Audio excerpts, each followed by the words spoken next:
लालू यादव का परिवार, जो कभी बिहार की सियासत का सबसे ताकतवर कुनबा माना जाता था, आज खंड खंड हो चुका है, टूट चुका है, बिखर चुका है।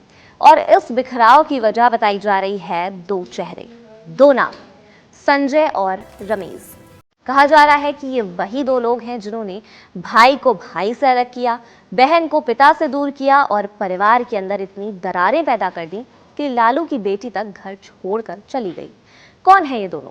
कैसे बिहार की सबसे बड़ी राजनीतिक विरासत इनके सामने कमजोर पड़ गई? ये बिहार की सियासत की सबसे ट्रैजिक स्टोरी है और आज इसी कहानी को समझना होगा। बिहार विधानसभा चुनाव के नतीजों ने राज्य की राजनीति ही नहीं बल्कि लालू यादव के परिवार को भी हिलाकर रख दिया है। महज 25 सीटें जीतकर आरजेडी की करारी हार हुई और इसी हार के बाद लालू यादव की बेटी रोहिणी आचार्य ने राजनीति से संन्यास लेने और परिवार से नाता तोड़ने का बड़ा फैसला ले लिया। ये कोई साधारण फैसला नहीं था। रोहिणी वही बेटी है जिन्होंने 2022 में अपने पिता लालू यादव को अपनी किडनी देकर उनकी जान बचाई थी। वही बेटी कह रही है कि राजनीति छोड़ रहे हैं, ये लोग मुझे चप्पल से मारते हैं। लेकिन रोहिणी ने इतना बड़ा कदम क्यों उठाया? इसकी वजह उन्होंने खुद बताई है। उन्होंने दो नाम लिए, संजय यादव और रमेश नेमत। रोहिणी का आरोप है कि इन्हीं दोनों ने उन्हें घर से निकलने के लिए मजबूर किया और ये दोनों लंबे समय से लालू परिवार में दखल दे रहे थे। सबसे पहले बात रमेश की। ये भी उतना ही महत्वपूर्ण है। जिस व्यक्ति की बैकग्राउंड को लेकर विवाद है, जिस पर गंभीर आरोप हैं, जो बेल पर है, वो कैसे आरजेडी के शीर्ष नेतृत्व के इतना करीब पहुंच गया? उसकी क्या भूमिका है? किसे फायदा हो रहा है और वो किसके इशारे पर किसे बाहर कर रहा है? ये सारे सवाल इसलिए उठ रहे हैं क्योंकि रोहिणी ने रमेश का नाम लेकर यही कहा कि मुझ पर घर छोड़ने का दबाव बनाया गया। और जब बिहार की सबसे बड़ी राजनीतिक विरासत में इस तरह की दखल अंदाजी के आरोप लगे तो कहानी सिर्फ परिवार की कहानी नहीं रहती, बल्कि ये बन जाती है बिहार की राजनीति की नई दिशा का संकेत। ये वही नाम है जिसके बारे में रोहिणी ने खुद सोशल मीडिया पर एक पोस्ट रीपोस्ट करके जानकारी दी। उन्होंने ये बताया कि रमेश कोई साधारण व्यक्ति नहीं, बल्कि उससे जुड़ी बातें बेहद विवादास्पद हैं। रिपोस्ट किए गए उस पोस्ट में लिखा था, कौन है रमेश? रमेश नेमत गैंगस्टर, मानसिकता का व्यक्ति, बलरामपुर उत्तर प्रदेश का रहने वाला, झारखंड की तरफ से प्रथम श्रेणी क्रिकेट में भी खेल चुका है। इसकी दोस्ती संजय यादव से हुई और ये संजय के लिए काम करता था। इस पर हत्या का केस चल रहा है। इसके ससुर उत्तर प्रदेश के टॉप 10 अपराधियों की सूची में शामिल हैं और ये फिलहाल बेल पर है। दिलचस्प बात यह है कि रोहिणी अकेली नहीं है। इससे पहले तेज प्रताप भी इसी तरह की नाराजगी दिखा चुके हैं। ये वायरल वीडियो में तेज प्रताप एयरपोर्ट पर इंटरव्यू दे रहे थे, तभी तेजस्वी का हेलीकॉप्टर उड़ान भरता है। इंटरव्यू लेने वाला कहता है, वो देखिए तेजस्वी जा रहे हैं, और तेज प्रताप जवाब देते हैं, हाँ। उनके बगल में वो जयचंद भी बैठा हुआ है। माना गया है ये तंज संजय यादव पर था। ऐसा कहा गया कि तेज प्रताप भी संजय के बढ़ते प्रभाव से नाराज थे। रोहिणी ने जिन दो नामों को जिम्मेदार ठहराया, उनमें से एक विवादों में घिरा हुआ और दूसरा खुद लालू परिवार के सबसे ताकतवर सदस्य तेजस्वी यादव का सबसे करीबी रणनीतिकार।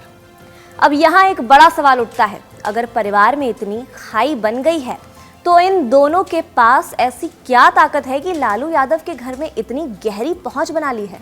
यहीं से कहानी आती है संजय यादव की, जो हरियाणा के महेंद्रगढ़ के रहने वाले हैं। राजनीति में आने से पहले एक प्राइवेट कंपनी में नौकरी करते थे, लेकिन एक मुलाकात ने उनकी जिंदगी बदल दी। तेजस्वी यादव से उनकी पहली मुलाकात दिल्ली में क्रिकेट के दौरान हुई। धीरे धीरे बात बढ़ी, विचार मिले और तेजस्वी ने राजनीतिक मुद्दों पर संजय की राय लेना शुरू कर दिया।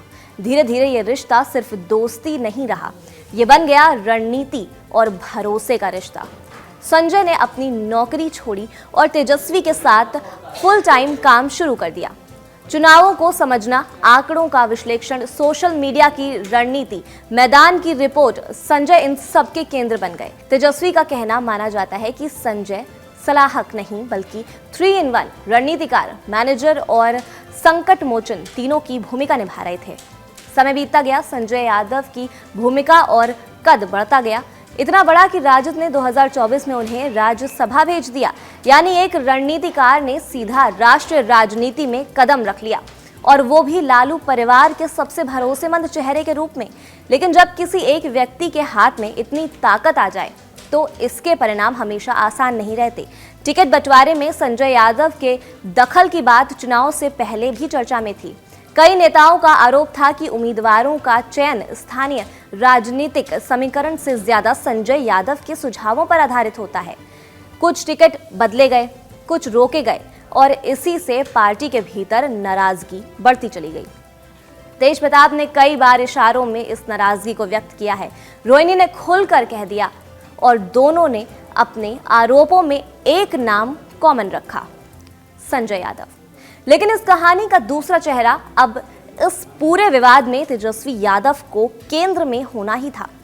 संजय यादव पर विश्वास, रमीज से जुड़ाव का सवाल, टिकट बंटवारे की शिकायतें और ऊपर से पार्टी की करारी हार, इन सब ने एक ऐसा माहौल बना दिया जहां आरजेडी सिर्फ चुनाव ही नहीं, अपना परिवार भी खोती हुई दिखाई दी।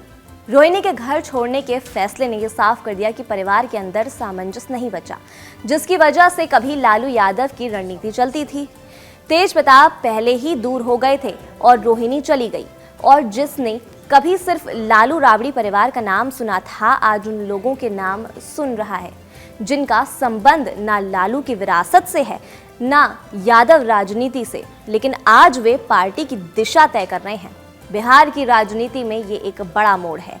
एक तरफ तेजस्वी यादव, जिन्हें करियर का सबसे बड़ा झटका मिला है, दूसरी तरफ संजय यादव, जो तेजस्वी के साथ कदम से कदम मिलाकर चल रहे हैं, और तीसरी तरफ रमीज नेमत, जिसके नाम पर विवादों की एक लंबी फहरिस्त है। इन तीनों के बीच लालू परिवार की टूटती इकाई राजनीति से कहीं ज्यादा एक निजी त्रासदी बन गई है। अब आगे सवाल यही है कि क्या चीजें वापस सामान्य होंगी? क्या परिवार फिर एक हो पाएगा? क्या तेज प्रताप, तेजस्वी और रोहिणी के बीच फिर मेल मिलाप होगा, या ये दरार ऐसी है जो अब सिर्फ बढ़ती जाएगी? बिहार में राजनीति हमेशा उतार चढ़ाव से गुजरती है, लेकिन पहली बार ऐसा लग रहा है कि लालू यादव की बनाई सबसे बड़ी ताकत, उनका खुद का परिवार, राजनीति की भट्टी में पिघलता हुआ दिखाई दे रहा है।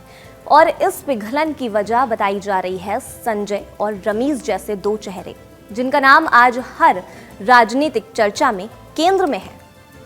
इस खबर पर आप क्या सोचते हैं? हमें कमेंट सेक्शन में जरूर बताएं, और देखते रहें हमारा चैनल कड़क।